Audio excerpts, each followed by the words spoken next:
I wanted to become a really good spinner. So I decided I want to be able to spin on one foot. I want to be able to have a really fast spot with my eyes. Be very specific about what you want.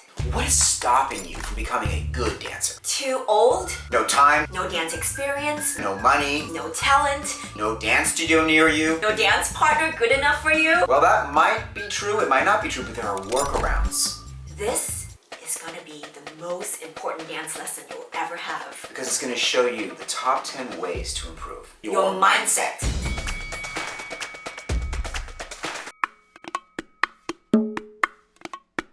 Do you want super straight standing legs? You want to have amazing mind-blowing hip action with big giant rotations? You want to have amazing stretch through your back into your hands? You want to finish those hands in very specific positions? Make sure you know exactly what you want every detail to be. And if you're thinking, well, I don't know what I want, then take a look at the dancers who inspire you the most. But don't look at it generically and say, well, I just love the dancing, I love the way it looks. Be very detailed and analytical in the way you study their dancing. Perhaps you want that beautiful arch and the point in the feet. Maybe you want the slinky rumba walks. So you study and you say, well, I want my knees and my legs to move in this beautiful stretchy way. Or I want to have hip action that is very fast and yet very fluid. See how you're being very specific in exactly what you want to paint with your body. For example, I wanted to become a really good spinner.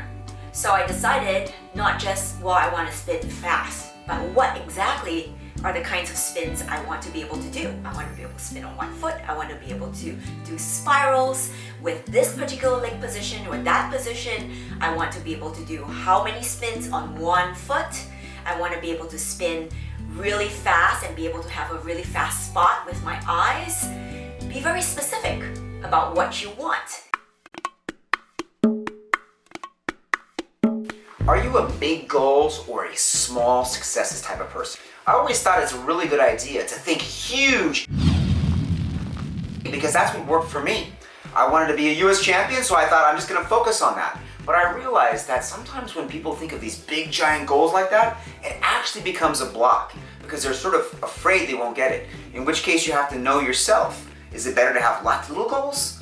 And that way you can create something big later? Or is it better to just think big in the first place? See, while Titus is a very big vision, super huge goal kind of person, I am a small successes driven kind of person. I thrive on attaining those small goals because then it feels like I'm being successful. And sometimes the big goals scare me, to be honest. I'm like, I don't know if I can achieve it. And even though I want to keep my eye on the prize, I'm really driven by just taking those small steps and feeling I can be successful and then build on those little successes. So most importantly, know yourself and use the kind of goals that are going to motivate you. All right, we're coming to the biggest, baddest problem that exists in ballroom dancing.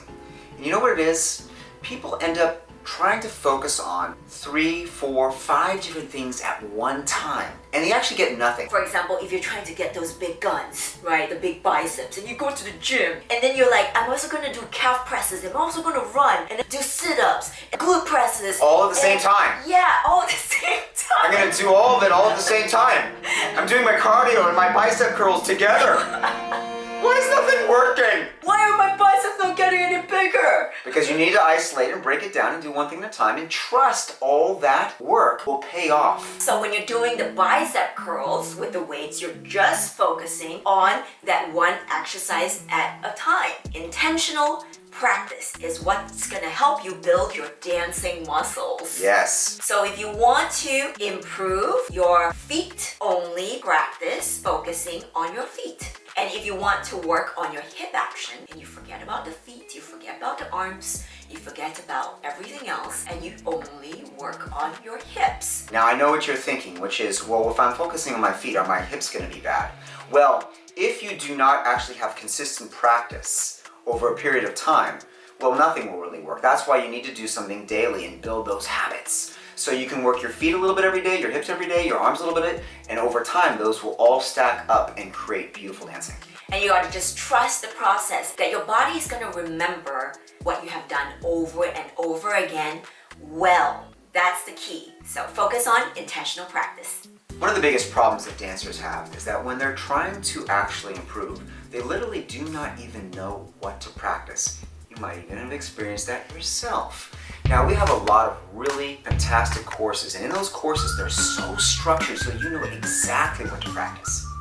If you would like to learn from us in a more intimate setting, then just check out the links in the description below.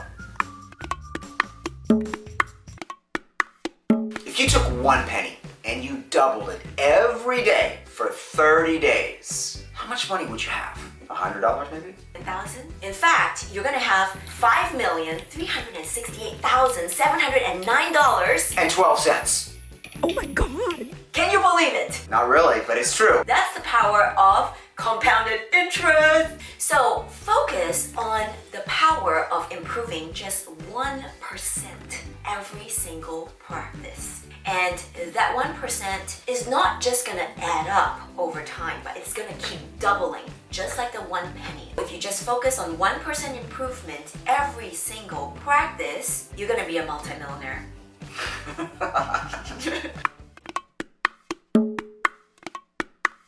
Scientifically proven that people who celebrate their wins, what happens? I don't know the science. She does.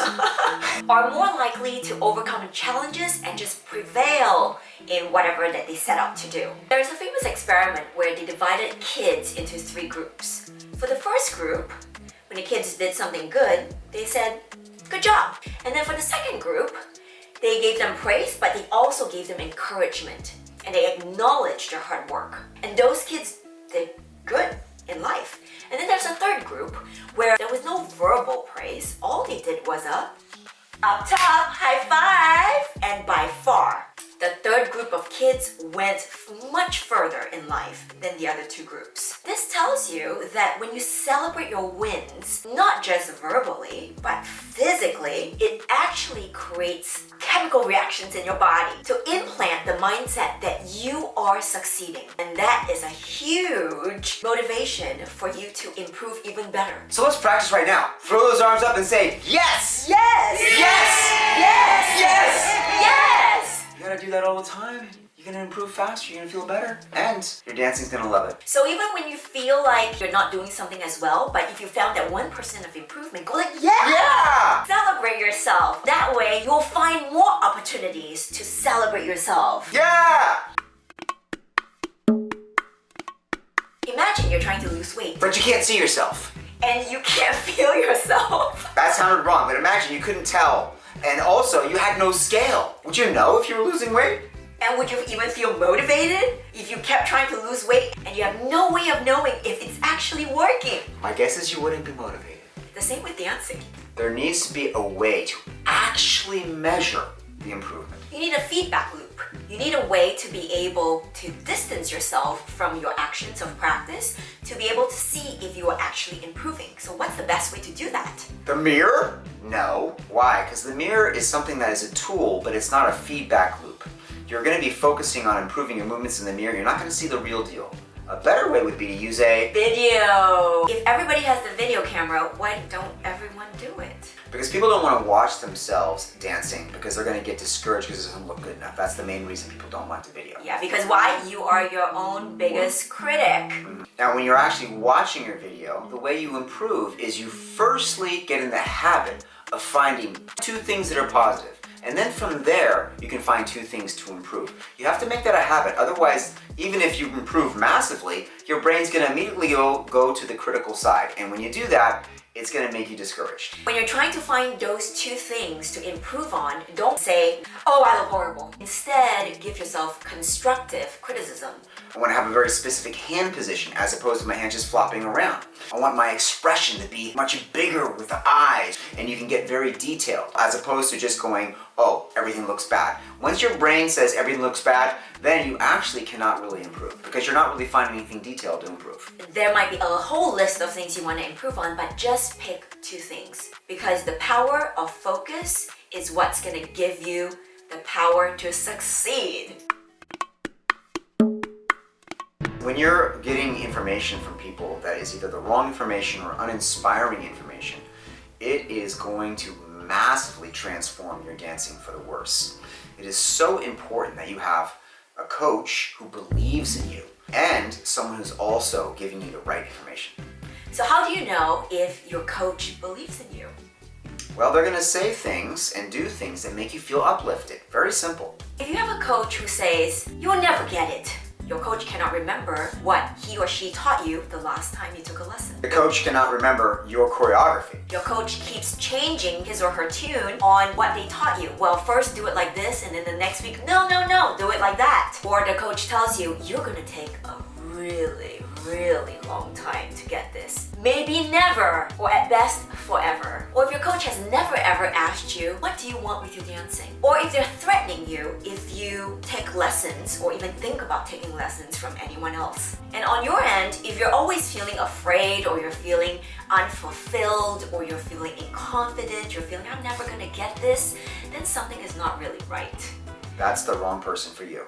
A good coach is going to be really excited to hear your questions.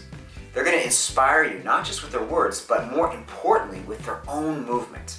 And one of the best things about a really good coach, I believe, is that they're willing to actually say the words, I don't know, if they really don't know. As opposed to just make something up real quick just to kind of fill it in. They're giving you information they don't really even understand. So it's okay if the coach doesn't have every single last answer to everything, but you want someone who's going to be honest with you and upfront with you and give you exactly what you need based on their abilities. And fundamentally, a good coach is going to stand behind you and what you want to achieve in your dancing. No matter how old you are, no matter what dance experience you may or may not have, they will find a way to help you get to where you want to be, if you're willing to put in the work. Because it's not about what the coach wants, it's about what you want.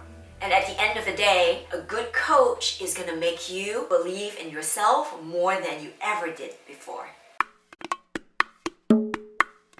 What you say to yourself has a huge effect on your ability to dance. So if you're saying certain things to yourself, you need to start noticing what they are and what effect they're having. If you're constantly saying to yourself, I can never get it, it's gonna take a really long time, I'm uncoordinated, I'm too old, I'm not flexible, I'm not fit enough, I don't have a good partner, why is my dancing always so lackluster, I'm always so off balance, I feel so frustrated. None of these things uplift you to want to be able to do more of the good dancing. You've got a point. I do, Yeah. I do, right? I'm always right. That's right. All of these words that you use end up creating an identity for yourself, whether you know it or not. For example, if you think yourself as you're fit and you're hot, you're gonna take the actions that make those things true. You're gonna be going to the gym, you're gonna eat healthy, you're gonna work out, you're gonna dress in a hot, sexy way because that's your identity. The words you use to describe yourself create the actions that you will take to prove yourself right, because we all like to be right. So if you're constantly degrading yourself or saying derogatory things about your own dancing and your own body image, then you're gonna take the actions to prove yourself right. Unfortunately. So start changing your identity by changing the words that you use. Even if you don't think they're true, say it. Keep saying it until it becomes part of your identity and you will make it true. For example, you can say, I am a fantastic dancer. Using those words is going to help you build your identity. Or if you want to have great hip action, say, I have fantastic hip action. When my hips move, ooh, those boys drool. Make it funny, make it Memorable. Yeah. Make it interesting for you. Make it exciting for you. Choose words that help you stay motivated. Stop making excuses to fail and start making excuses to win. Before they even start, there's already this, I'm never gonna be that good because, and then there's a long list, no talent. And you must understand, talent is overrated. As a matter of fact, talent, in my opinion, is the enemy of being good. Most people who are talented don't really have that work ethic as the people like myself who had zero talent and had to work their ass off to learn. Then you build that habit of being able to work hard, which is what's going to make you good in the first place. My parents had a dance studio, and I was the embarrassment because they had a beginner formation team. And my parents put me on the team, and everybody on the team said, you know, it's not really fair that Titus gets to take this for free and holds everybody back because he's, you know, your kid. And it was actually making everybody angry because I was so bad. And they were all still beginners. We're not talking like an intermediate or advanced team. This idea of talent, it was not there. It didn't exist. When I did my very first competition, I got second place. And I was the only one dancing. So understand, that's an illusion. And if you want to buy into this idea that certain people have talent, then you are doing yourself a disservice. See, the word talent is something I've had a very interesting relationship with. Because when I first figured out a way to improve my dancing to the point where people actually were like, oh, this guy can dance, the next thing that happened was people said, well, you're really talented. And I was so angry at that.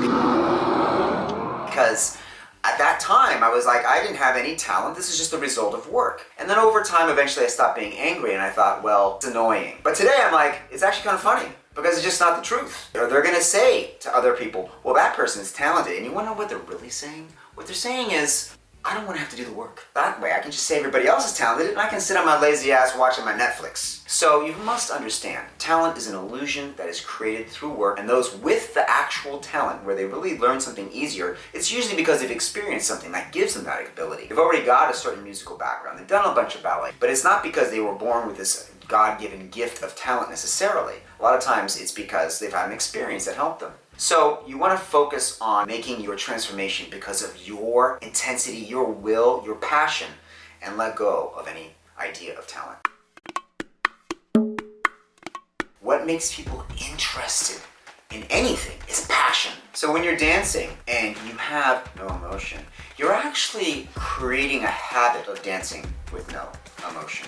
And so you want to develop a habit of being able to be emotional whenever you dance. Scientific fact. When you learn something with emotion, you're able to pick the thing up and retain that skill 10,000 times better than if you did it without emotion. Think about it. There must be memories that you had from years and years ago that you remember because it was an especially happy or even depressed moment. And you remember that because there's a lot of emotion that's attached to that. Yet, most of us cannot remember what we ate 3 days ago. Why is that? Because we did not attach any emotion to that particular meal. Not enough emotion. Right? So your emotion is really going to drive your ability to improve whatever skill that you're trying to improve. You may or may not be familiar with a competition called Blackpool in England, which is one of the biggest competitions in the world. I remember the first time I ever went there and I saw the amateur Latin, which took place the first rounds on a Monday. And it was so incredible, so energizing that when I went back to my hotel, I didn't go to my room. I stayed in the hallway and practiced all night long without any sleep. Next day, I went in and I watched the next round of amateur Latin all day long, all the way up through the final, and again, without any sleep. I was so incredibly inspired and passionate.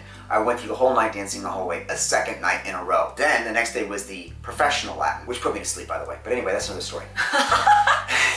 I didn't see that coming. No, that was also great because one of my favorite dancers in the world was there. But anyway, the point is, the passion I saw in all those dancers, I felt like it was infused into me by watching it and the osmosis of it. So passion is something that we can transfer to you, and you can get it, and you can then have that passionate dancing and emotion when you dance. And you want that emotion every time you dance. And you may feel like sometimes you need to think about stuff a little bit or a lot bit. That's okay sometimes, but generally that passion is what you want driving you whenever you're dancing. You might think that, well, you know, when you're learning or working on a technique, you gotta really like focus and analyze, you know, but you want to actually use more emotion in your body to create good technique. Because when you're analyzing, you probably have an analytical face. And guess what? Stressed out faces don't look very beautiful. See, when you're dancing and you're analyzing yourself, what are you really doing? What you're doing is you're anti-dancing. Because dancing is feeling, dancing is passion, dancing is taking music and moving it through your body. And when you hear music, it makes you feel something. It makes you feel emotional, it makes you feel passionate. And we want to see that passion transfer through you as you dance. So it's so important that when you're practicing, you develop an ability to be as passionate and emotional as possible, as often as possible. It will take some practice, but you can do it. Yes. So practice with emotion. Now that you're all pumped up, get ready, set, and dance. Liwen, Titus, Look forward to seeing you in the next video.